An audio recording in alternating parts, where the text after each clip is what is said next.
Welcome guys to lecture number 11 of probability. जैसा कि हम लोग ने बहुत सारी चीज़ें पढ़ी थी प्रोबेबिलिटी में। प्रोबेबिलिटी का मतलब होता है obviously chance, and probability of A is what n of A upon n of S. फिर हम लोग ने बहुत सारे फॉर्मूलेस पढ़े थे। इंटरसेक्शन अगर होगा तो वो कैसे पहचाना जाएगा, बाय वर्ड एंड बोथ। फिर हम लोग ने पढ़ा था यूनियन। यूनियन के लिए वर्ड्स हम लोग सर्च करते हैं और या एटलीस्ट। तो इस तरीके से हम लोग ने बहुत सारी चीज़ें पढ़ी थी।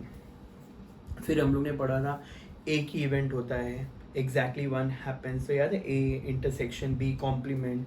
फिर डी मॉर्गन्स लॉ पढ़ा था, कंडीशनल प्रोबेबिलिटी पढ़ी थी, सैम्पल स्पेस। फिर उसमें से ए आया था, फिर उसमें से बी आया था, what upon if, probability of what intersection if upon probability of if.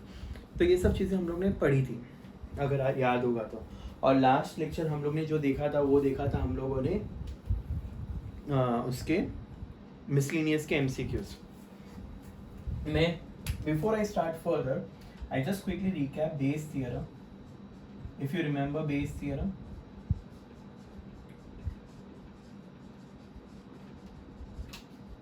अगर मैं बोलता हूँ प्रोबेबिलिटी ऑफ ए है, प्रोबेबिलिटी ऑफ बी है और प्रोबेबिलिटी ऑफ सी है, और इनमें कुछ कॉमन है x। So probability of x by a, probability of x by b, probability of x by c. So what will be probability of x? जाहिर सी बात है probability of a into probability of x by a plus probability of b into probability of x by b, फिर probability of c into probability of x by c. But अगर मैं बोलता हूँ particular ए का मुझे प्रोबेबिलिटी चाहिए, तो याद है बेस थियरम हम लोग ने बोला था। व्हाट वाज बेस थियरम देखें। सो हम लोग पहले डिनोमिनेटर को रेडी करते हैं। Probability of A, probability of X by A, फिर probability of B, probability of X by B, probability of C, probability of X by C. और जो चाहिए वो ऊपर रख दे, सपोज सी चाहिए और यहाँ इसका उल्टा। याद है ये बेस थियरम। और हम लोग 9.4 एक्सरसाइज कर रहे थे, फिर मैंने आपको मिसलिनियस करवाना शुरू किया था। तो आज हम लोग फिर से 9.4 एक्सरसाइज पे चलते हैं, थोड़े बहुत सम्स देखते हैं ताकि चीज़ें समझ में आए और अच्छे से। स्टार्ट करें अपन। Okay, let's start with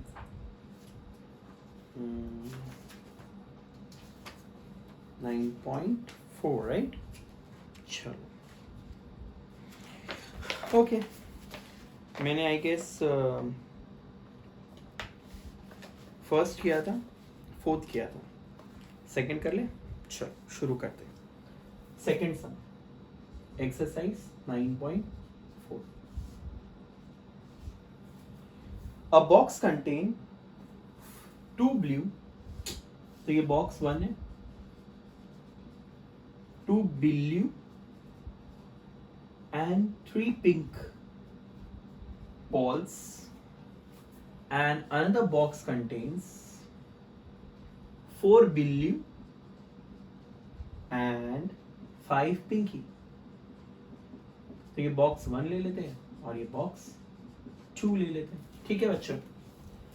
One ball is drawn at random from the 2 boxes and it is found to be pink. Find the probability that it is drawn from the first box or from the second box. तो जाहिर सी बात है दो सम में, तो इसमें से पहला हम लोग कर लेते हैं। बच्चों, what will be probability of box 1?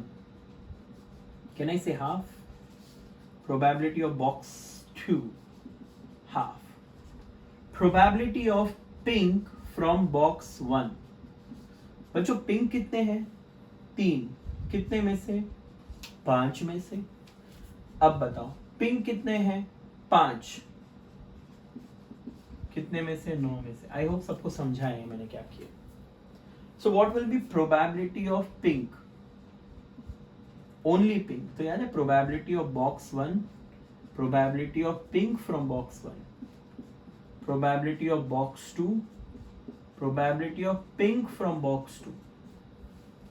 So can I say इसका वैल्यूज आप लोग डाल लोगे और आंसर ले आओगे. और अब बाय बेस थियरम उन लोगों को पहले बॉक्स 1 चाहिए और फिर बॉक्स 2 चाहिए. तो तुम लोग को समझ में आ गया होगा क्या करना है. पहला पार्ट मैं करके दे रहा हूं, ध्यान दो. डिनोमिनेटर रेडी करते हैं. Box 1 pink from box 1, box 2 pink from box 2. और अब मैं इसको ऊपर पटक देता हूं. बच्चों ये तुम्हारा DIY होगा, मैं नहीं करूंगा ये solve. So probability of box 1 and pink. और सेकेंड पार्ट में आपको पता है किसको कॉपी पेस्ट करना है ऊपर. सेकेंड पार्ट में ये कॉपी पेस्ट होगा. Please find and get me the answer. I give you 3 minutes to solve this sum. Please.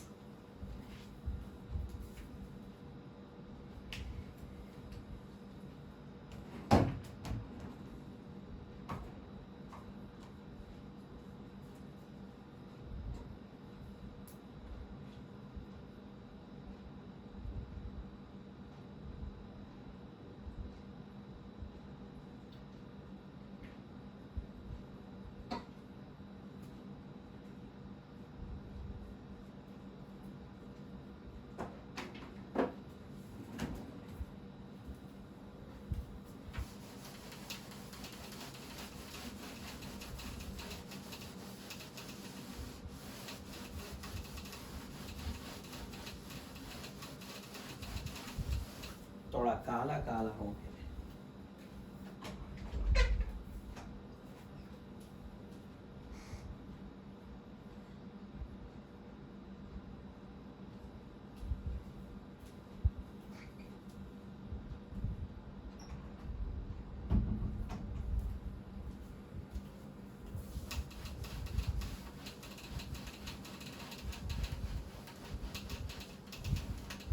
I hope guys everybody is safe at home and doing well.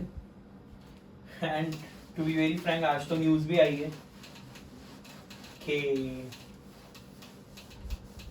10th standard and 12th standard के exam postpone हो गए. आप लोग ने भी तो एक exam नहीं दी थी, geography. I am rubbing this, please complete guys. Please get me the answer to the question. Okay, बच्चों, चलो, let's see the next part. Okay,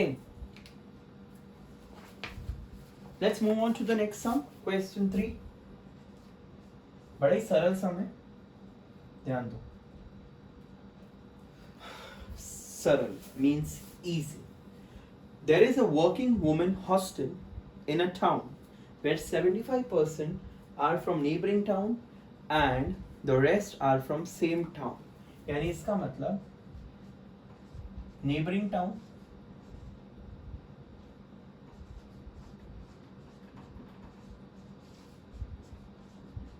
town को मैं A ले लेता हूँ और सेम टाउन को टाउन को मैं B ले लेता हूँ. ठीक है बच्चों. सो अब मुझे एक बात बताओ. Probability of A is 75%. So that will be 75 by 100 and probability of B will be 25 by 100. सही है ना बच्चों. एक हॉस्टल के अंदर कुछ औरतें काम करती है, वुमेन्स. उस वुमेन की कैटेगरी में कुछ लोग बाहर वाले, जैसे कि भाईंदर मीरा रोड, तो भाईंदर में अगर हॉस्टल है तो मीरा रोड वाली आ रही है और 25% भाईंदर से ही है. अब आगे देखते हैं. 48% of women who hail from same town are graduates and 83% of the women, यानी अब इस 75 में से ग्रेजुएट एंड नॉन ग्रेजुएट, इसमें भी graduate and non graduate. So graduate कितनी है इसमें देखें. ग्रेजुएट को मैं G ले लेता हूं. अब बताओ. Graduate from neighbouring town is 83% यानी 83% विच विल बी 83/100। तो कहना से ये 17% हुआ, 17 तो ये फिनिश हो गया। इस 75 में से 83 और 17 और अब ये 48% आर ग्रेजुएट, तो graduate from same town, so that will be, तो बेटा 48 ये है तो ये 52 हुआ। तो ये तुम्हारे नॉलेज के लिए मैं लिख देता हूं 17% एंड यहां मैं लिखता हूं 52%। I hope you are understood. Yes, okay बच्चों, आगे बढ़े, ध्यान दो।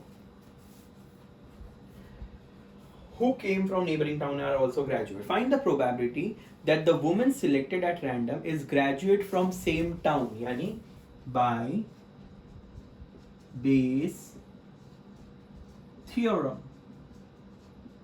So what does Bayes theorem says? अब बताओ, नीचे का रेडी करें हम लोग, बताओ। Probability from neighboring, graduate from neighboring, probability of same town, graduate from same town, और इसको ऊपर रख देंगे। सारे वैल्यूज है बकायदा आपके पास, so they want same town से graduate, put the values and get the answer। बच्चों समझा, इजी है। चलो let's work on the next सम।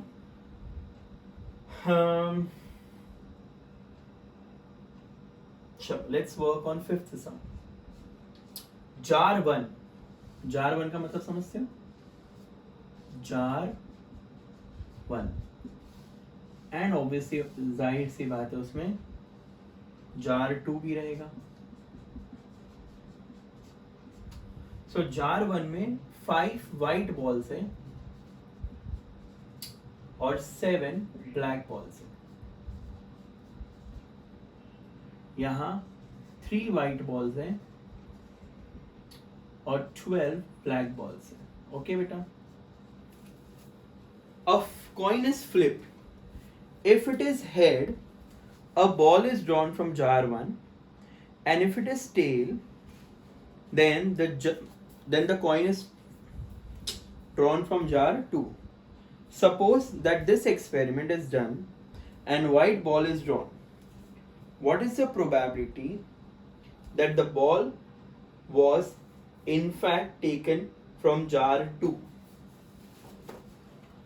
बच्चों जाहिर सी बात है दोनों की प्रोबेबिलिटी क्या होगी?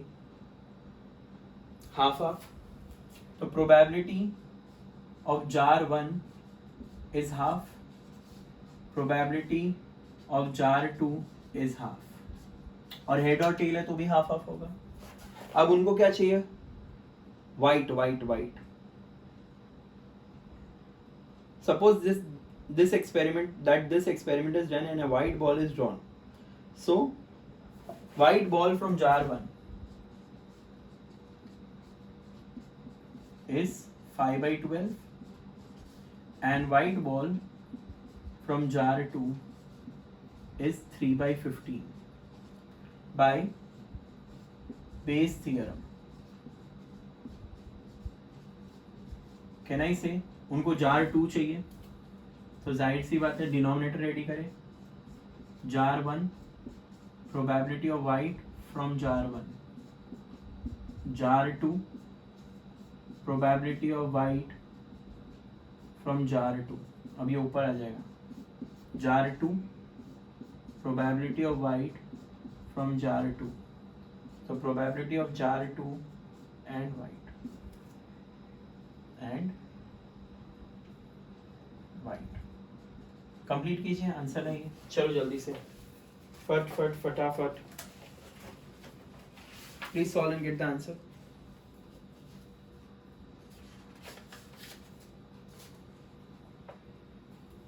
I want you to get the answer please.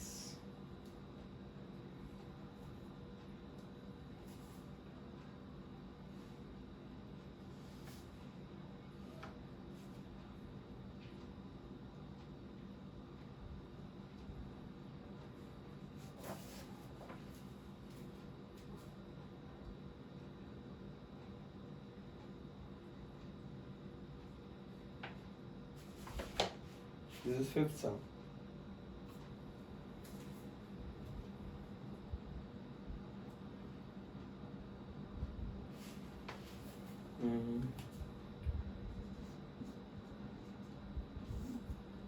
मैं मेरा सॉल्व कर रहा हूँ, आप लोग अपना करिए.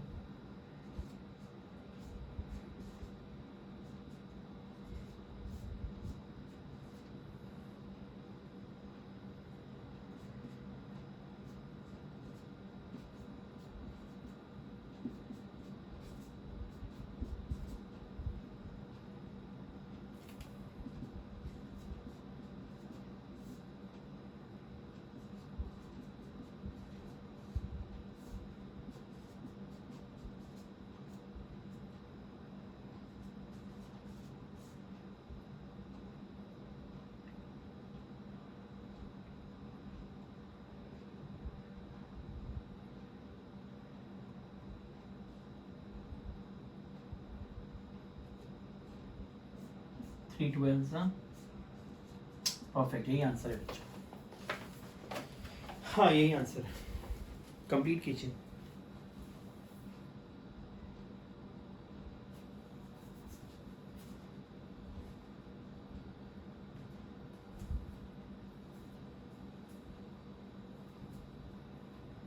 चलो 7 सम करते हैं, मेरा फेवरेट सम है. देखते क्या है. A doctor is called to see a sick child. The doctor has prior information that 80% of the sick child in that area have flu, while the other 20% are sick with measles. Yani probability of flu is 80%, which is 80 by 100, and probability of measles is 20%, which will be 20 by 100. Assume that there is no other disease in that area. A well-known symptom of measles is rash. From the past records, it is known that chance of having rash, given that child is suffering from measles, यानी इनमें common है rash. So probability of rash with measles is 0.95, which can I write as 95 by 100, and probability of rash with flu, यानी एक symptom है rash, तो इसको मैं R ले लेता हूँ. So which is 0.08, so it's 8 by 100. Now upon examining the child, the doctor finds a rash.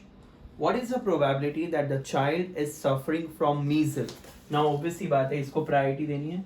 So by Bayes theorem क्या होगा बच्चों? पहले डिनोमिनेटर रेडी करेंगे. बोलो. Probability of flu, probability rash with flu, probability of measles, probability of rash with measles, probability of measles, probability of rash with measles, probability of measles with a rash.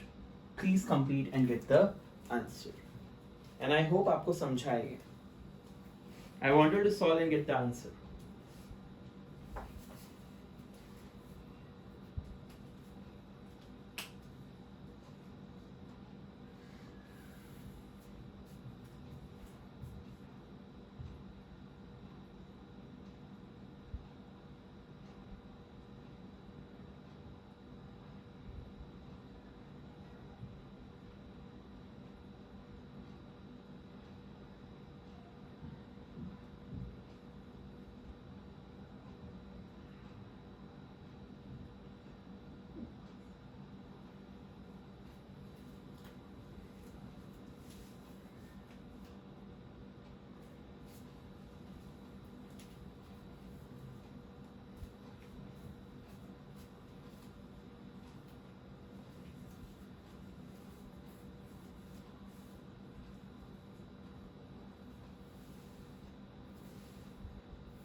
I hope you all must have completed the sum. Let's move on to your favorite sum. कभी भी कुछ होता है अपने कुछ event आना होता है तो सबसे पहले हम लोग क्या बनाते हैं WhatsApp group, right? WhatsApp group हो या फिर इंस्टा पे कोई ग्रुप बनाना है या फिर फेसबुक पे ग्रुप बनाना है ताकि हमारे जो मैसेज है वो कन्वीनियंटली पहुंच जाए, राइट? सो अभी सेम चीज़ हम लोग जो सम करने वाले हैं वो उसी ग्रुप के ऊपर है. So let's move on to the next sum and understand and try to solve the sum. So the sum says, I'm solving sum number 10. Sum 10. There are 3 social media groups on mobile. Group 1, Group 2, Group 3. The probability that the Group 1, Group 2 and Group 3 sending the message on sports are. Probability of group 1 is 2 by 5. Probability of group 2 is 1 by 2. Probability of group 3 is 2 by 3. The probability of opening the message, यानी common है कि चलो message open हो रहा है, let's say O. Opening the message from group 1 is 1 by 2. Opening the message from group 2 is 1 by 4. Opening the message from group 3 is again 1 by 4. Obviously बात है by Bayes theorem. What is Bayes theorem? देखें, चलो बताइए. Randomly one of the messages is opened and found a message on sports. What is the probability that the message was from group 3? तो बच्चों तुम लोग बताओगे क्या? Group 1 probability opening message group 1, probability group 2, probability opening message from group 2, probability group 3, probability opening message from group 3. So group 3 opening message from group 3. So यहाँ group 3 and the message is open. Please solve and get me the answer, guys. Please, please, please, please, please.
Guys, I want you all to complete the sums.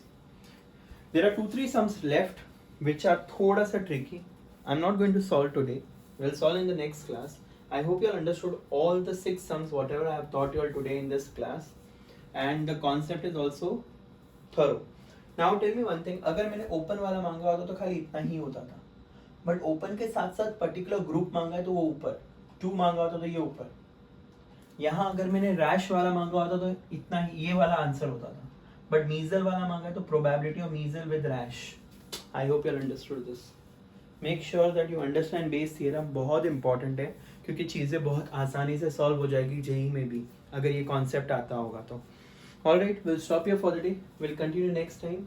with few more sums based on Bayes theorem. Bye guys, till then, take care, bye bye.